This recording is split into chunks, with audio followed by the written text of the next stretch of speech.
Kozetën e kam njohur në vitin 97, në shtator të 97-s, kur u regjistrova për gjuhën italiane tek shkolla e mesme e gjuhëve të huaja, shkolla gjusore në atë kohë Asim Vokshi.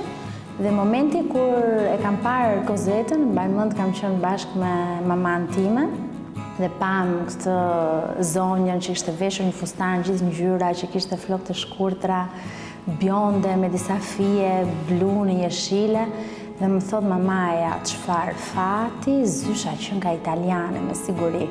Në fakt zysha nuk ishte italiane, ishte shqiptare 24 karatëshe, shumë prenare në shtetësinë e saj, por ishte vërtet një fat shumë i madh për mua, për gjithë klasën që kishim Kozetën mësuesen tonë të italishtes.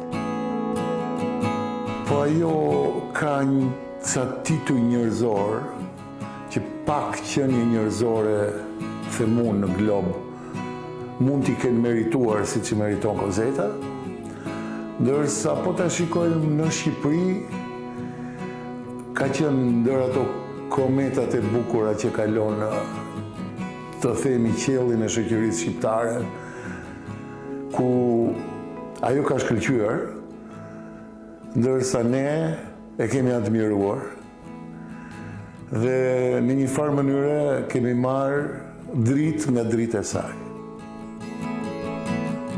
Kozeta ishte ndryshe nga të gjithë të tjerët. Ishte raporti njohjes familjar, sepse pozicioni shtëpisë së saj shumë afër shtëpisë time, i njohjes së prindërve dhe një raporti të një njeriu që lali, se kjo ishte shpreha e saj. Ajo ishte kudo ndodhura. Ishte kudo ndodhur në gëzimin që shfaqte, ishte një njeri i rritur me shumë dashuri nga ty prindër të mrekullueshëm, ishte njeriu më social që kishte shoqëria dhe ishte edhe është njeriu që kur kemi nevojë për të medituar dhe kur kemi nevojë për të gjetur forcë, themi Kozet, na jep një shembull.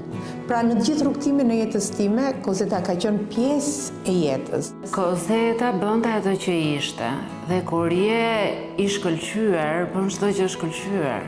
E kam njohur edhe për shkak të fakultetit, por edhe për shkak të angazhimeve që ajo ka pasur si aktiviste e shoqërisë civile. Kozeta ka qenë një lloj ndërmjetëse shoqërore për shumë gjëra. Ishte nga njerëzit që pranonte tjetrin në mënyrë jo paragjykuese, që e pranonte siç ishte dhe kishte kurreshtje të njëjtë shqiptarët nga e gjithë Shqipëria. Kozi ka qenë një natyrë shumë e hapur, shumë solare si natyrë. Kozi ka qenë gjithmonë e predispozuar për të parë gjërat në një sy shumë optimist. Ka qenë një natyrë që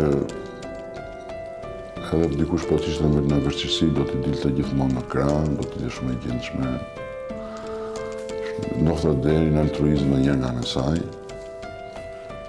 që me kalimin e viteve unë, si njëri që kam qenë nëpër saj, edhe i thoya që e tepron, domethënë do ishte çik pak sa më racionale, po ato që e shoh ndjente, e shoh bënte, nuk është se më ka marrë ndonjë konsiderat këtë gjë.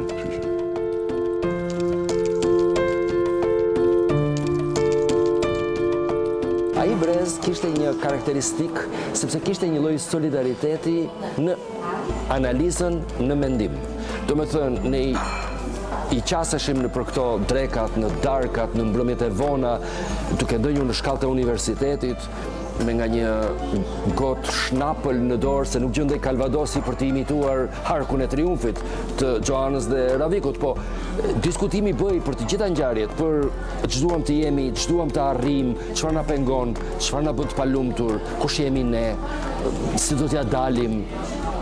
Dhe Kozeta ishte një lloj elike, një lloj propeller, që në një kuptim e çonte gjithë të energji analitike, ekzistenciale, drejt një zone në të cilën ajo bëj shumë interesante në diskutim. Domethënë nuk ishte boshe gjithë kjo atmosferë, nuk ishte frivoloze, nuk ishte pa kuptim, nuk ishte kot. Ajo të gjithëve na shërbeu dhe Kozeta noti kishte veçorinë akute për të qenë në qendër. nuk je në qendër sepse dëshiron të jesh në qendër. Pra nuk ishte egoizëm aty. Ajo ishte aty si një priftëresh. Domethënë ishte në shërbim, por duke bërë ajo zhurmën, duke bërë ajo menaxhimin. Hajde ti qëndro me këtë. Do t'i gjendemi atij se nuk është mirë.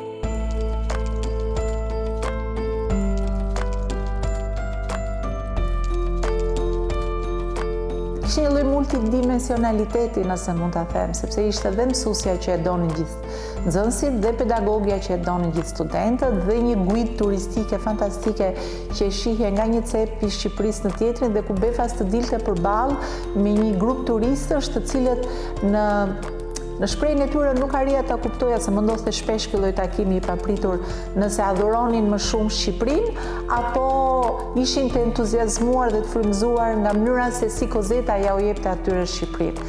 Dhe unë këtu prapë vjen tek shpirti i Kozetës, që gjithçka që kishte e jepte, ajo të jepte vërtet çdo gjë.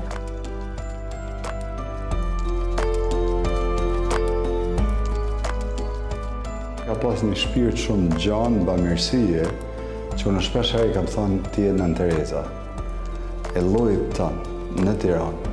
Dikun 223 familje i kanë ndihmuar gjatë luftës në Kosovë.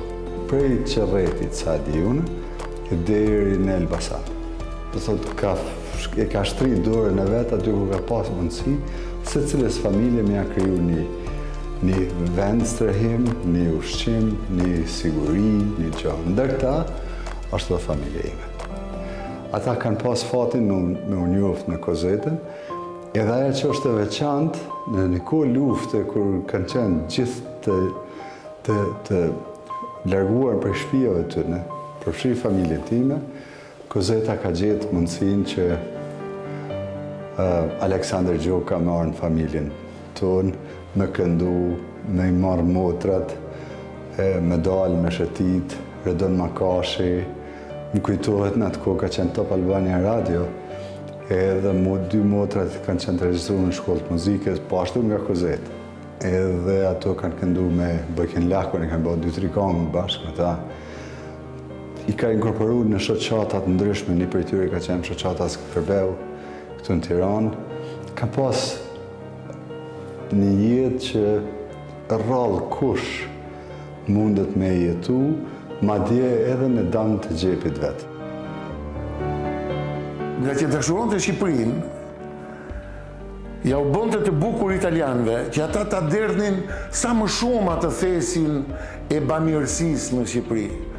Dhe besoj se ka bërë më shumë se kryeministrat e kohës në këtë aspekt. Mua më ka njoftur që fëmijë dhe më ka rritur, e kam pas një motër të madhe, pavarësisht se unë kam një motër. Njerëzit e shtëpisë ose vllai im thotë gjithmonë erdhi mami 2 të Yllit, kur e pyesin që kush është ajo që Ylli shoqërohet shumë.